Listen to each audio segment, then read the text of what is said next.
welcome you to America's Roundtable, a weekend program from the nation's capital focusing on the economy, liberty, and security.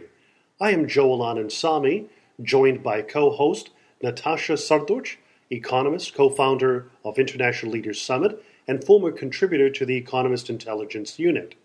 We are pleased to have guest host Becky Norton Dunlop, Vice President of the Heritage Foundation and former Director of the Ronald Reagan White House Cabinet, joining us today. We're delighted to have the Honorable Maurice McTigue. He is the Vice President of the Mercatus Center at George Mason University. He is Director of the Mercatus Center's Government Accountability and a member of its Spending and Budget Initiative and State and Local Policy. Previously, he was a member of the New Zealand Parliament and New Zealand's ambassador to Canada. Maurice McTigue is a seasoned expert on government reform, and he brings practical experience and scholarly research to the table from his distinguished career as a former cabinet minister and member of parliament in his native New Zealand. Holding 7 different minister cabinet positions during his 9 years in the New Zealand parliament, McTigue was one of the architects of the New Zealand Miracle, which dramatically reformed the country's government and economy by implementing market-driven pro-growth policies. In light of what Becky was mentioning about the EPA and your experiences yourself, Maurice, and as one who's been involved in the agricultural industry and visiting different countries around the world, in looking at the EPA as it is today, what are your thoughts or impressions on how best to make progress in the sense of what could be done to reduce that regulation, to be able to provide the right incentives for entrepreneurs to take that risk and to be able to invest in the U.S. economy?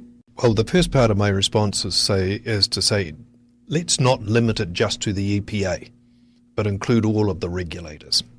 And one of the tests for every regulation should be, what does this do to competitiveness? What does this do to the creation of jobs?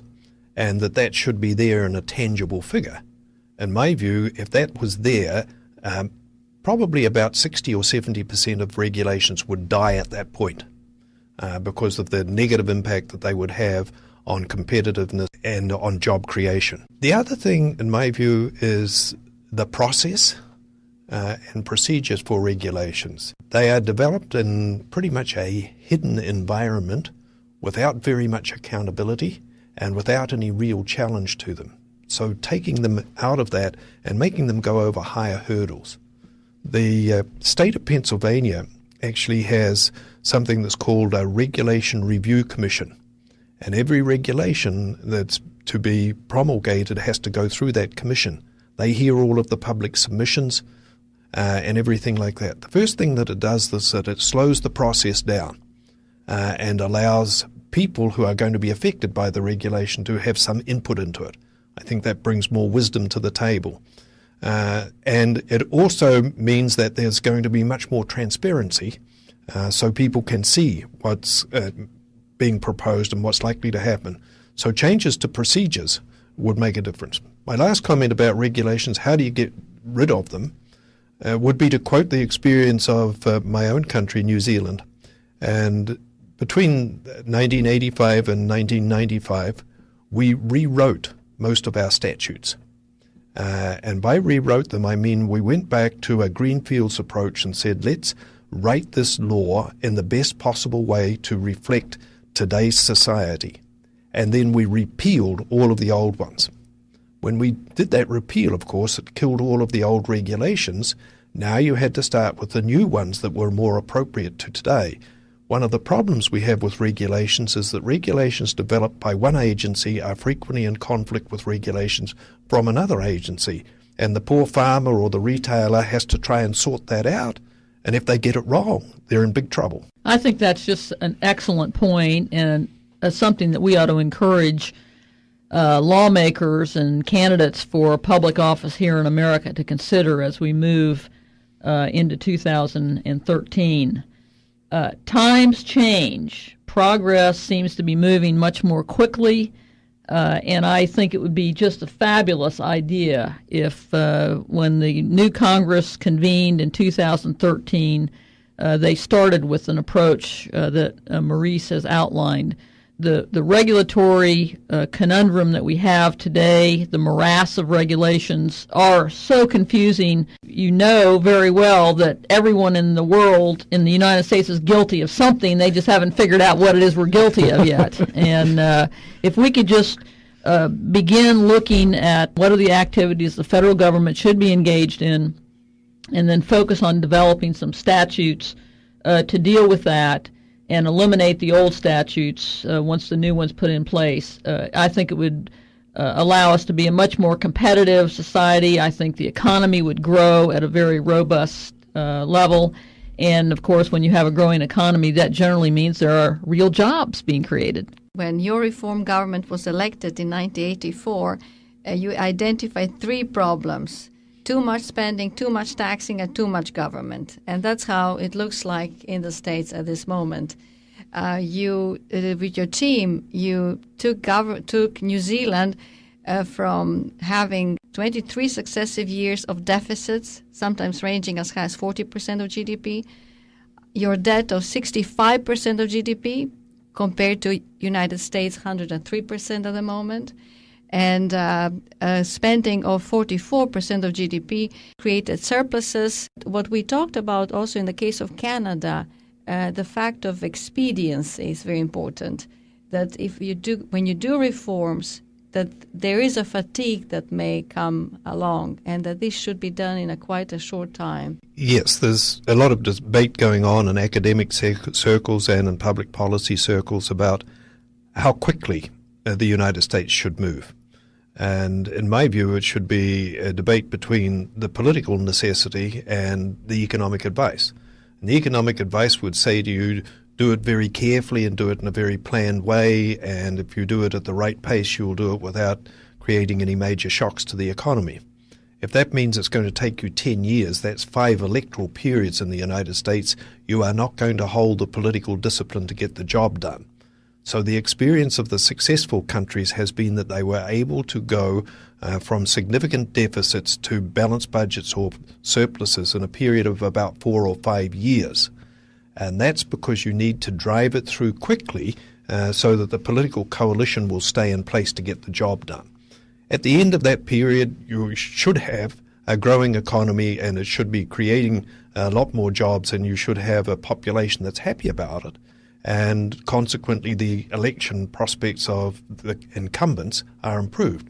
The interesting thing is that if you actually look at the elections that followed major reforming governments, the governments continued to get re-elected after the job was done. It was only when they lost their way in terms of the reform effort that they tended to lose office and were replaced by another party. Doing a big job is not necessarily going to have bad political outcomes for the initiators. In fact, in the United States, I think that the biggest deficit that the United States has at the moment is a deficit of leadership. And leadership means planning out a course and heading for that objective. It doesn't mean putting your finger to the wind and see what public opinion is about. It's not the way the great leaders of the United States set out to build this economy, and it's a lesson for leaders of the future to pick up on and say, we've got to make the tough decisions, we've got to make them now. There's some governors that are doing that, and I think that that's very encouraging, that we can see that kind of leadership in states. We're not seeing that kind of leadership at a federal level at the moment. Yes, I would like to second that. That's just a tremendous point to make, and add that leadership not only has a plan and sticks to it, but they engage with the American people on these issues. To that end, I want to mention a project that the Heritage Foundation has undertaken, and we call it the Federal Budget in Pictures, or our chart book. If every person who's listening to this program would get a copy of this chart book and take it to their member of Congress or to their city council people, or even to their circle of influence, leaders in the community, so that the American people begin to understand some of the detail of the challenges that we're facing in this country, and understand as a debate occurs this fall about what direction the country should go in, they'll have really a better understanding of the challenges that we face and why some of these hard decisions need to be made and why a very important plan must be in place. And the American people then, I think, will be supportive of an aggressive plan to save our economy. We talked about interconnectedness of the world economy. For the developed countries to grow, USA and Europe have to be stable and grow. We have all the figures that we mentioned actually are connected to the crisis that happened in 2008. So how can we prevent next crisis from happening? Because every time we fall, there's a large amount of wealth that is lost. And we start from a lower point. We may grow higher, but we need longer time to reach the point where we were before the crisis. What are your thoughts about preventing next crisis from happening? Well, I think first and foremost, some very fundamental things. If you focus on the issue of uncertainty, the financial sector and the interference of central banks and of governments around the world has helped to extend the chaos for much longer than was necessary. So firm decisions at the start and being prepared to stick with those decisions would have improved that process enormously. At the moment, in my view, and this is an opinion only, there's been a giant Ponzi game going on where international financiers have been persuading international governments that they should either back or take over their bad investments in bonds around the world. And so far, they haven't enabled or managed to persuade the policymakers to do just that. I'm from the school that says if you make a bad decision, you should live with the consequences of it. And if there were more of us living with the consequences of bad decisions, most of the things that went wrong this time wouldn't go wrong. So saving everybody from their mistakes is a mistake in the first place. We need to fix that. The second thing is that there is too much of an attempt at a policy-making level to try and manage the outcomes. You actually have to allow the freedom for people to make decisions and make mistakes.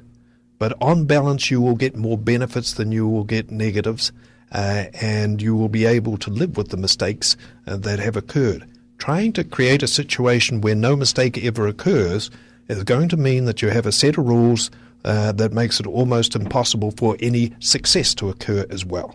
That's my greatest fear, that we're going to finish up in a situation where success will be so shackled by all of the rules that we won't be able to see the entrepreneurship that made the United States the country that it is, that made Canada and made most of the successful economies of the world were driven by the ideas of entrepreneurs. And we need to release that talent. As we wrap up our program for this weekend, I was wondering if there's any concluding remarks, comments from Maurice McTigue, Becky Norton Dunlop, Natasha, Srdoc. I have one brief comment that goes back to something that I said earlier in this interview, and it's about the importance of encouraging a climate in which capital is going to be attracted. But when I talk about that, I find that lots of people think that that's about big business and it's about multi-millions of dollars. And I just want to dispel that. Think about a small business that's a one-person bookshop. And that person finds that the business is going well and they want to increase their business in size, but they can't manage the workload, so they want to employ somebody. The first thing they have to do is maybe extend the size of their counter, buy another cash register, buy some more shelves, buy some more books. So a few $1,000s in capital have been expended before they can take that person on. That's the kind of capital that I'm worried about, that at the moment we're saying to those small entrepreneurs, it's too risky to do something because there's too much uncertainty out there. If you released them, those small investments of capital would make a huge difference to job creation. So it's not about the giant mega corporations from around the world making the investments. It's also about the small retailer or the small business person in every community making the same kind of investment. Well, I would just say the last point I would make as we're wrapping up today is that the American people need to know and have confidence that people in Washington, D.C., think tanks, the Heritage Foundation, for example, are actually thinking of solutions to some of the challenges facing our country and our economic situation. For instance, we have developed a plan called Saving the American Dream, because we know that every American, every young person in this country, an adult, has had a dream about what they want for themselves and their families. And that dream is at risk right now. So the Saving the American Dream plan that the Heritage Foundation has developed is something that will enable us to get the spending of the federal government down, get the federal government under control, have a sure tax reform plan so people believe that it's fair, it treats people properly, and it provides for economic growth, which not only means jobs for more people, but just opportunity to create what they think is important and offer it to the world for sale. So we want to encourage people to be hopeful and optimistic for the future of our country, and look at some of the programs and ideas that are being developed. Saving the American Dream is one. Thank you, Becky. We need to achieve higher economic growth, which means higher standard of living for every citizen, to increase our GDP per capita. In order to do that, we need certainty for investment. We need lower taxes to encourage entrepreneurs and innovation. We probably need a political reform that will make legislators do the right thing instead of thinking about how to get reelected. We need to balance the budget through reducing expenditures.